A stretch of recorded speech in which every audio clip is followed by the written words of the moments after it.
actualidad informativa transcurre a una gran velocidad por caminos distintos. Para que no te pierdas en esa maraña de noticias diarias, te ofrecemos un punto de encuentro para que estés bien informado. Punto de encuentro. Punto de encuentro. Actualidad en breve. Los periodistas de UNAP Radio, Periódico 15 y Soy Autónomo TV se encuentran para presentarte lo más importante de la actualidad en la última semana, tratado con lenguaje sencillo pero con profundidad. Todos los viernes a las 5 de la tarde, la radio se oye y se ve en Punto de Encuentro. Punto de Encuentro. Encuéntranos en UNAP Radio y todas nuestras plataformas. Punto de Encuentro. Actualidad en breve. Actualidad en breve. Buenas tardes, son las 5 de la tarde en punto. Esto es Punto de Encuentro, Actualidad en breve, la Alianza de Medios, Periódico 15, Soy Autónomo TV y UNAP Radio. Soy Andrea Bayona y es un gusto para mí acompañarlos en esta nueva emisión junto a mis compañeros Emanuel Dorado. Buenas tardes. Y Lina García. Muy buenas tardes para todos. Hoy contamos con la presencia del señor Orión Vargas Vélez. Buenas tardes, señor Orión. Bueno, tengan todos muy buenas tardes. Gracias por esta generosa invitación a esta conversación. Un saludo para todos. En UNAP Radio, la información de la semana tiene su punto de encuentro. Actualidad en breve. Actualidad en breve. Orión Vargas Vélez, abogado de la Universidad de Medellín, magíster en Derecho Procesal y pues que se encuentra en la Universidad Autónoma de Bucaramanga precisamente con un evento sobre Derecho Procesal, del cual nos va a hablar un poco más Lina al respecto. Bueno, los días 2 y 3 de mayo la Universidad Autónoma de Bucaramanga, en colaboración con el Instituto Colombiano de Derecho Procesal, realiza el segundo Congreso de Derecho Procesal. El Congreso tiene como objetivo analizar y comprender las complejidades y repercusiones de la reforma judicial en Colombia desde una perspectiva procesal. Este evento se presenta como un espacio de encuentro y diálogo entre académicos, profesionales del derecho, estudiantes y partes interesadas, con el propósito de contribuir al fortalecimiento del sistema judicial colombiano hacia una mayor equidad, eficiencia y accesibilidad. Allí pues también se van a tratar temas como la inteligencia artificial y qué tiene que ver con el derecho. Bueno, para iniciar queremos preguntarle al señor Orión, ¿qué es la inteligencia artificial? ¿Por qué es tan importante traerla a este congreso y cómo se relaciona con el derecho procesal? En relación con la pregunta que se me formula, entonces quiero decir lo siguiente. La inteligencia artificial es el campo de la ciencia y de la ingeniería que se encarga de la teoría y la práctica del desarrollo de sistemas que exhiben atributos que son propios de la inteligencia humana, tales como percibir, procesar el lenguaje natural, planear, interactuar con el entorno, y esos sistemas son empleados para la resolución de tareas complejas y de tareas que son repetitivas. Entonces, en esencia, estamos diciendo que la inteligencia artificial son sistemas de cómputo a los cuales se les entrena con datos. Esos sistemas aprenden con esos datos con los que los entrenamos y posteriormente lo que hacemos es preguntarle a esos sistemas para que con base en esos datos y lo que les preguntamos, pues nos den respuestas que nos permitan tomar decisiones, normalmente en contextos de incertidumbre. Por ejemplo, cuando usted va para su casa hoy, entonces usted pone Waze, que es una aplicación que usted tiene en su teléfono celular, y simplemente esa aplicación lo que hace es conectarse con un satélite en tiempo real y visualizar todas las calles y las carreras de acá de Bucaramanga en una milésima de segundo. Pero no solo visualizarlas porque ya las tiene en sus bases de datos, que ya se las alimentaron, sino que en tiempo real detecta la cantidad de automóviles que hay en cada una de esas carreras y calles.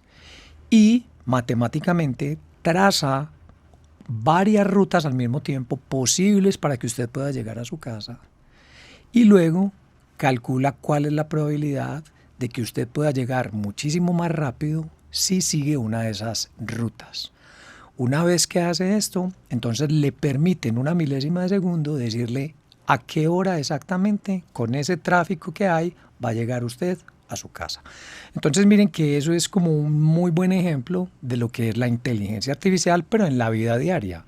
Miren que todas las personas, los conductores de automóvil, de bus, de alguna manera usted también cuando conduce su carro, su moto, ustedes ponen Waze. ¿Por qué? Porque ustedes no saben cuál es el tráfico que se van a encontrar en un determinado momento rumbo hacia su casa. Y miren que aquí hay variables tan importantes, por ejemplo, como la hora. No es lo mismo un viernes a las 5 de la tarde en Bucaramanga que un lunes a las 10:40 de la mañana. Es decir, las condiciones cambian. Entonces los seres humanos, digamos que de alguna manera, salvo que seamos conductores de taxi, es decir, que a diario conocemos muy bien la ciudad y podríamos decir, bueno, si hoy es viernes a las 10:40 o hoy es viernes a las 5:30, entonces, y hubo pago de quincena, entonces tal carrera con tal calle, por allá no se puede ir. Entonces, ¿me entienden? De alguna manera los seres humanos también podemos predecir eso. Pero digamos que la inteligencia artificial nos asiste, nunca nos reemplaza, pero sí nos asiste de una manera más precisa. Y el ejemplo más sencillo es, yo te quiero preguntar a ti, ¿cómo te llamas tú? Lina. Lina, ¿cuánto es 1 más 1? 2. ¿Cuál es la raíz cuadrada de 340 elevado a la 80? No sé. Exacto. Entonces, ¿qué es lo que queremos decir con este ejemplo? La inteligencia artificial nos asiste a los seres humanos para realizar tareas que son muy complejas, es decir, que requieren mucho cómputo en nuestra mente. Ahora, tú podrías hacer esa operación, pero eso te puede tomar 1 hora. Mientras que la inteligencia artificial más sencilla, que sería una calculadora, que la tienes en tu dispositivo móvil, en tu celular, lo hace en 1 milésima de segundo. Entonces, ¿qué nos diferencia de la inteligencia artificial? Primero, la velocidad de procesamiento de los datos. Y segundo, la capacidad de almacenamiento que tienen en su memoria las máquinas. Por ejemplo, ¿cómo te llamas tú? Emanuel. Emanuel, ¿qué comiste hace 3 meses a la hora de almuerzo? Ni idea. Exacto. Entonces no es que no tengas idea, sino que ese recuerdo no lo tienes en tu mente porque puede que ese no sea un recuerdo importante. Pero a una máquina propia de la inteligencia artificial no le importaría, porque como es una máquina, como no piensa, como no es inteligente, no le importaría no solo almacenar ese dato de qué comió hace 3 meses Emanuel, sino que tampoco le importaría saber qué comió Emanuel desde que nació hasta hoy. Entonces tendría la capacidad de almacenar todos esos datos de Emanuel, y no solo todos esos datos, sino todos los datos de millones de personas, ¿cierto? Y procesarlos en 1 milésima de segundo. Entonces yo creo que eso nos deja claro cuál es la importancia de la inteligencia artificial, ¿cierto?, en relación con el ser humano. Es decir, nos asiste en la realización de tareas complejas. Ahora, en relación con el Congreso de Derecho Procesal que estamos celebrando hoy, aquí en la UNAV, ¿cuál es la importancia de la inteligencia artificial en el derecho procesal? Entonces ustedes deberán saber que el derecho procesal es una materia que uno aprende cuando estudia derecho y que tiene que ver o está relacionada con los procesos judiciales.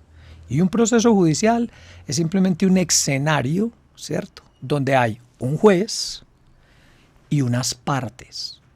Y esas partes las llamamos demandante y demandado. Entonces yo le presté 1 millón de pesos a Emanuel, ¿cierto? Emanuel quedó de pagármelos mañana. Y llega el día de mañana y Emanuel no me los paga. Y pasa una semana y Emanuel no me los paga. Y pasa un mes y Emanuel no me los paga. Entonces Emanuel finalmente se niega a pagarme esa suma de dinero. Entonces miren que de alguna manera ahí surge un conflicto. Entonces, el derecho procesal, ¿qué nos dice? Hay un conflicto, vamos a resolver ese conflicto. Entonces yo les pregunto a ustedes, ¿cómo es tu nombre? Andrea. Entonces, Andrea, tú eres un juez y tú tienes que decidir si Emanuel me violentó a mí un derecho o no me lo violentó. Entonces yo hice un contrato con Emanuel que se llama contrato de préstamo. Se llama de mutuo, pero llamémoslo, le presté un dinero. ¿Cuál es la obligación que tiene Emanuel? Pagarlo. Pagarlo. Y como no me lo ha pagado, entonces yo voy donde ti que eres la juez y te pido el favor que le exijas a Emanuel que me pague eso. Entonces dile, Emanuel, págale. Emanuel, págame la plática. Y entonces Emanuel dice, no se la voy a pagar. No se la voy a pagar. Muy bien, entonces yo le digo a la juez, señora juez, Emanuel tiene una motocicleta, hágame el favor, ¿cierto? Y quitémosle esa motocicleta a Emanuel, rematémosla para que nos la compre alguien y con la plata de la venta de esa motocicleta, él me va a pagar. Entonces miren que de alguna manera en un proceso judicial se ventilan los problemas que tienen las personas cuando tienen relaciones a diario, ¿no es cierto? Y cuando una de las partes incumple con sus obligaciones, entonces ¿yo qué hago? Yo voy donde un juez para que ese juez diga, usted tiene el derecho y lo obligo a usted a que cumpla con eso que se obligó con él, ¿cierto? Entonces, de alguna manera, ¿qué es lo que nos estamos preguntando en este Congreso? Bueno, ¿cuál es la conexión que tiene la inteligencia artificial con el derecho procesal? Es decir, con el derecho que se ventila en los juzgados en todo Colombia y en todo el mundo. Es decir, les pongo este ejemplo. Es posible que a Luisa, que en este momento es la juez, la reemplace una inteligencia artificial. Llamémosla un robot. ¿Ustedes dos qué dirían? ¿Qué diría Emanuel, por ejemplo? No, pues que sería mucho más objetivo que Andrea en este caso. ¿Y por qué lo dices? ¿Por qué creerías que sería más objetiva la máquina? Porque tienen como, cada ser humano tiene sus sesgos y digamos que a Andrea le han quedado debiendo plata antes y yo ahora salgo con un proceso de deber plata, es como pueda llevar más cargas que lo que debería. En este caso porque ella ya tiene un antecedente. Se va a tornar más subjetivo. Todos los humanos tienen muchos antecedentes y de eso nos basamos para dar nuestros valores y nuestros juicios. Ok, perfecto. Te pregunto a ti, ¿tú dejarías al cuidado de tu hermano menor de 3 años a una inteligencia artificial? Es que yo creo que no. O sea, me daría miedo. ¿Por qué te daría miedo? Pues porque, o sea, no sé, pues también como por todo lo que uno ve, como pues que no es real, o sea, ficción, que puede llegar a suceder en como el margen de error de esas inteligencias, porque pues obviamente las crean de una forma, pero hasta qué punto como que pueden funcionar y hasta qué punto puede existir el margen de error de que sí como que ya dejen de funcionar o que de la nada no puedan servir o no sé cómo funcionan en cuanto a electricidad o sí como su funcionamiento tecnológico. Correcto. Entonces sí, yo creo que lo importante aquí es que entendamos lo siguiente. Podemos delegarle a un juez una decisión de un proceso, ¿cierto? Para que lo haga una inteligencia artificial. Esa es una gran pregunta. Entonces, de alguna manera, la reflexión es, tenemos que entender que desde que nacemos ya estamos rodeados de inteligencia artificial. Miren ustedes con sus dispositivos celulares. O sea, ya puede que no nos demos cuenta, pero realmente todos los días estamos pegados de las redes sociales y las redes sociales no son otra cosa que algoritmos que identifican inmediatamente que si usted se detuvo más de 5 segundos en una imagen, la máquina entiende que a usted le llamó la atención esa imagen. Y al cabo de otros 2 segundos le va a mandar otras 20 imágenes de esas. ¿Por qué? Porque en la medida en que hay creadores de contenido en las redes, entonces ellos ganan dinero es con eso, ganando audiencia. Entonces, o rating pues, es como una especie de rating digital, ¿cierto? Entonces, de alguna manera, esas son las preguntas que surgen de importancia, pero no solo en el derecho, ahora porque estamos en el Congreso de Derecho Procesal, pero yo creería que surgen en todos los ámbitos de la vida diaria. Por ejemplo, es posible que una inteligencia artificial haga el trabajo que ustedes hacen. Cuando ustedes manejan un programa de edición, ¿cierto? Como Premiere o como, no sé en cuál trabajan, en cualquiera de esas plataformas de edición de video, miren que ya le han ido incorporando inteligencia artificial, por ejemplo, a estos programas. Entonces, por ejemplo, usted quiere remover un fondo, lo hace con inteligencia artificial. Es decir, usted no tiene que dibujar una capa en Photoshop, ni en Premiere, ni en After, sino que usted simplemente le dice remover fondo. Entonces ya programaron esa máquina para que le evite a usted el trabajo. Entonces mire que su trabajo artístico de delinear una capa con puntos, ¿cierto? Y pulirla luego editándola, ya se vuelve algo que es muchísimo más simple. Entonces, ¿cuál es la pregunta que reina aquí? ¿Será que remover un fondo lo tiene que hacer un publicista, un ilustrador o un diseñador gráfico o ya lo puede hacer cualquier persona? Entonces miren que esa pregunta es un interrogante muy serio. ¿Para quién? Para ustedes que son comunicadores, diseñadores gráficos, publicistas, no sé si me entienden. Y esa es la importancia de las discusiones que estamos dando hoy en día. Bueno, cómo la inteligencia artificial en el campo del derecho específicamente va a tener implicaciones que son, digamos que importantes. La radio se oye y se ve en una app radio en Punto de Encuentro. Actualidad en breve.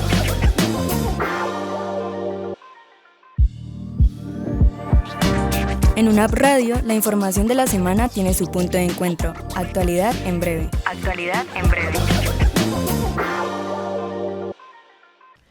Bueno, en cuanto a la siguiente pregunta que queremos hacer es también cómo se resuelve un caso procesal por medio de inteligencia artificial y si también dentro de esto pues pueden existir factores de evaluación moral por parte de una IA.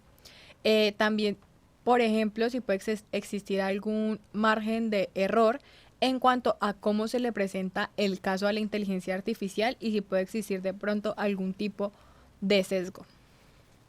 Muy bien, esa pregunta es muy importante. Entonces yo les voy a decir una cosa. Por ejemplo, Emanuel, ¿usted cómo me prueba que usted se llama Emanuel? Mi documento de identidad, mi cédula, tal. Exacto. Entonces miren qué tan bonito. Si yo soy un juez que tengo que decidir si él se llama o no se llama Emanuel, ¿qué prueba le exijo yo como juez? El documento de identidad, ¿cierto que sí? Cuando él me muestra el documento de identidad, yo como juez, ¿qué digo? Él se llama Emanuel. Entonces, respondiendo a tu pregunta, los jueces toman decisiones con base en las pruebas.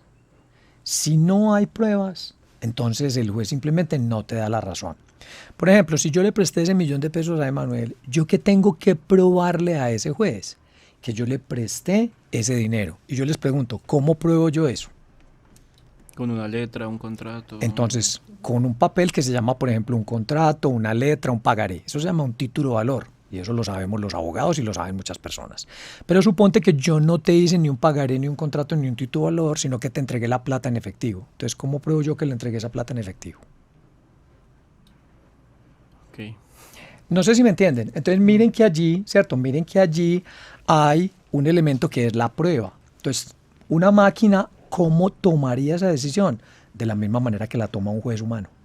Es decir, la máquina tiene que mirar qué pruebas tiene un abogado y qué pruebas tiene el otro abogado. ¿Y esa máquina qué haría? Pues esa máquina va y consulta los códigos, porque se los puede aprender todos los de memoria, no solo los de Colombia, sino los de todo el planeta, en todos los idiomas, y simplemente con base en lo que está establecido allí, ella dice, no es que ella tome la decisión. Y ahí tenemos que ser muy claros. Ella sugiere cuál es la mejor decisión. Pero finalmente, ¿quién va a tomar esa decisión? Un ser humano. Un ser humano. Entonces, aquí la clave ¿cuál es? Entender que la inteligencia artificial no pretende reemplazar al ser humano, sino lo que acabas de decir, ayudarlo, asistirlo, complementarlo. Miren que, por ejemplo, muchas veces ustedes tienen problemas graves y ustedes ¿qué hacen? Le preguntan a un amigo, ve, tengo un problema, estoy preocupado por esto, dame un consejo. ¿Y qué hace el amigo? El amigo les da un consejo. Entonces podemos ver la inteligencia artificial de esa manera. Por ejemplo, si usted necesita hacerme unas preguntas sobre inteligencia artificial, pero usted no es experto en inteligencia artificial y necesita hacer este programa, usted le puede consultar a un modelo de lenguaje grande como, es decir, como Copilot, como Gemini, como Cloud o como ChatGPT y decirle, tengo a una persona que va a hablar de inteligencia artificial en un congreso de derecho procesal, ¿cierto? Me gustaría para el programa en el que lo voy a entrevistar hacerle 2 preguntas que fueran de importancia, tanto en el derecho como en el uso de la inteligencia artificial. Entonces no sé si me entienden. ¿Y qué haría la inteligencia artificial? Les dice, hágale esta pregunta, hágale esta pregunta. Pero usted puede volverle a decir a la inteligencia artificial, bueno, pero yo quiero, como esta persona es un experto, yo quisiera entonces más bien como que él nos hable de un dilema ético en relación con la inteligencia artificial. Por ejemplo, si uno dejaría al cuidado de sus padres que tienen ya 90 años a una inteligencia artificial, o a un bebé de 3 meses, o a mi mascota, por ejemplo. No sé si me entienden. Entonces, ¿qué es lo que estamos intentando decir hoy? Que lo que se nos vino ya encima con la inteligencia artificial lo tenemos, es decir, nos tenemos que detener, primero a entenderlo muy bien, y segundo a darle un manejo que sea, escúchenme lo que les voy a decir, humano.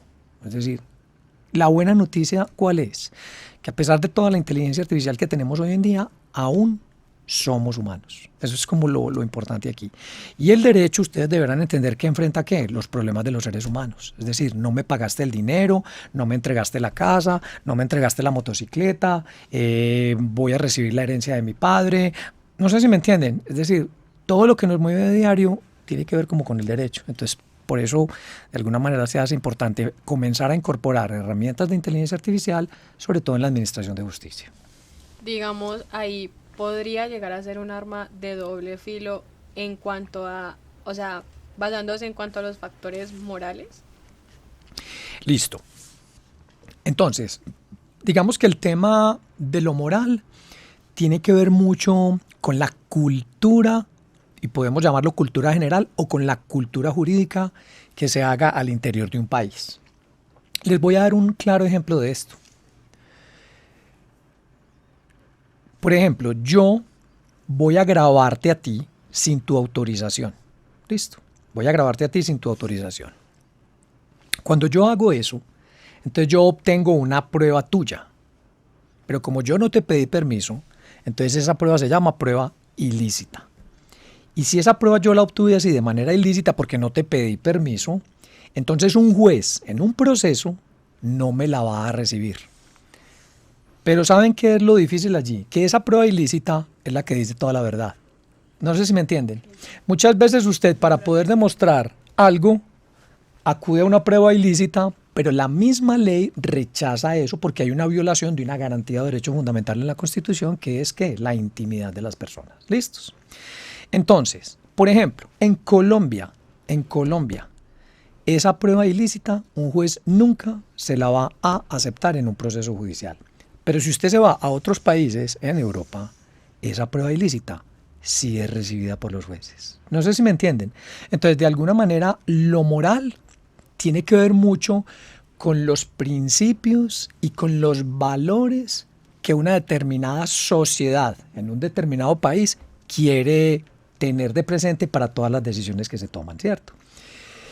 Y si vamos al tema de la moral, entonces yo les pregunto a ustedes, ¿ustedes qué opinan de la doble moral? ¿Creen que en Colombia no se da la doble moral o es lo que se da a cada día? Yo considero que se da en cada momento, eso es algo que está... Exacto. Entonces te pregunto, si yo instruyo a una máquina propia de la inteligencia artificial con unos valores y principios claramente establecidos, ¿cierto? ¿Ustedes creen que en un caso la máquina los va a determinar correctamente o incorrectamente? No, el 100% correcto. Exacto. Salvo que quien la haya programado mal. Pero, ¿qué es lo que les quiero decir? Como la máquina no es un ser humano, como la máquina no piensa, como la máquina no siente, la máquina simplemente es un sistema que tiene un disco duro gigantesco que almacena ¿qué? Código binario, es decir, unos y ceros. Y simplemente almacena cada uno de esos principios y valores que usted le metió y las reglas que le metió, y en consecuencia decide de acuerdo al caso que usted le ponga. Entonces uno podría decir, es que puede ser que una máquina, como no es un ser humano, entonces por ejemplo una máquina no ve si la persona que está al frente es una persona bonita o no bonita. Un juez puede que sí se deje sesgar por eso, no sé si me entienden. Entonces la máquina simplemente no va a ver eso. La máquina, usted le va a entregar unas cosas y ella le va a decir, vea, con base en lo que yo tengo en mi base de conocimiento, esta es la respuesta que yo daría. Ahora bien, ¿qué es lo que yo les digo? Que esa respuesta sea una ayuda, una asistencia para quien tenga que tomar la decisión. Porque puede ser que el juez esté sesgado, por ejemplo, pero si el juez consulta con la inteligencia artificial y ella le muestra unas razones, el juez diga, yo estoy sesgado, como si le hubiera pedido un consejo a un amigo o a otro juez, y el otro juez le dice, vení, pero pilas que ahí estás muy sesgado, porque mira que estás pensando de esta manera, ¿no es cierto?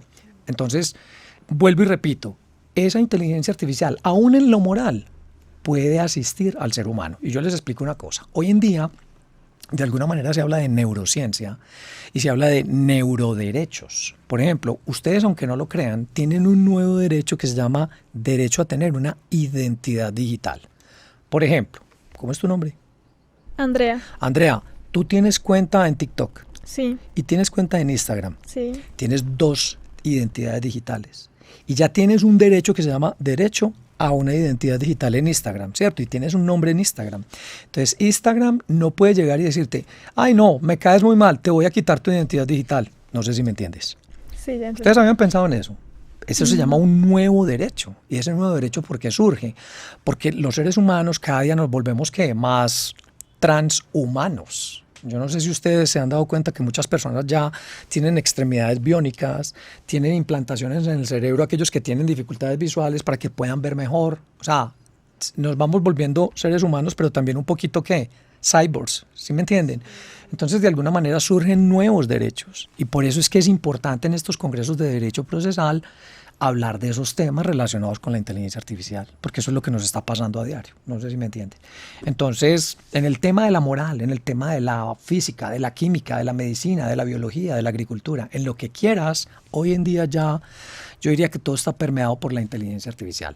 Ahora, si ustedes escucharon ahorita al doctor García Amado, es una persona que es experta en Hispanoamérica, en todo lo que es el tema de, digamos que la interpretación, la hermenéutica, incluso en el razonamiento jurídico, en el razonamiento probatorio. Es decir, es una persona muy experta. Entonces, ¿uno qué debería hacer?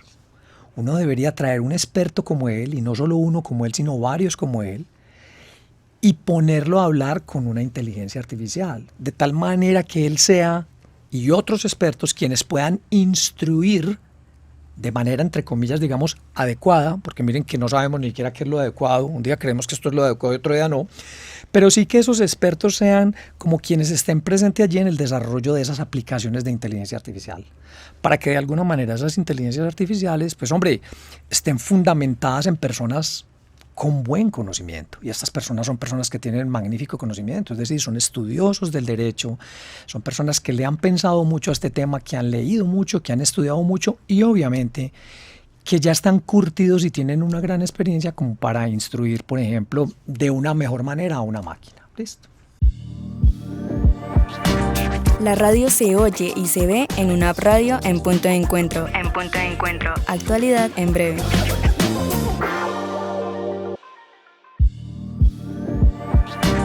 En una app radio, la información de la semana tiene su punto de encuentro. Actualidad en breve. Bueno, estamos en Punto de Encuentro, Actualidad en breve, la Alianza de Medios, Periódico 15, Soy Autónomo TV y una radio. Recordarles que nos sigan en todas nuestras redes sociales con los nombres que ya les mencioné. Queremos agradecerle al señor Orión Vargas Vélez por haber aceptado nuestra invitación acá a nuestro programa. Bueno, mil gracias a ustedes tres por esta magnífica conversación y espero que haya sido y sea de provecho para toda la audiencia. Bueno, esto fue Punto de Encuentro, Actualidad en breve. Recordarle a la gente que es una alianza de medios institucionales, Periódico 15, Soy Autónomo Televisión y una radio. Muchísimas gracias por acompañarnos a todos, muchísimas gracias al señor Orión, a Lina y a Andrea por participar de este programa. La actualidad informativa transcurre a una gran velocidad por caminos distintos. Para que no te pierdas en esa maraña de noticias diarias, te ofrecemos un punto de encuentro para que estés bien informado. Punto de Encuentro, Actualidad en breve. Los periodistas de UNAP Radio, Periódico 15 y Soy Autónomo TV se encuentran para presentarte lo más importante de la actualidad en la última semana, tratado con lenguaje sencillo pero con profundidad. Todos los viernes a las 5 de la tarde, la radio se oye y se ve en Punto de Encuentro. Encuéntranos en UNAP Radio y todas nuestras plataformas. Punto de Encuentro, Actualidad en breve.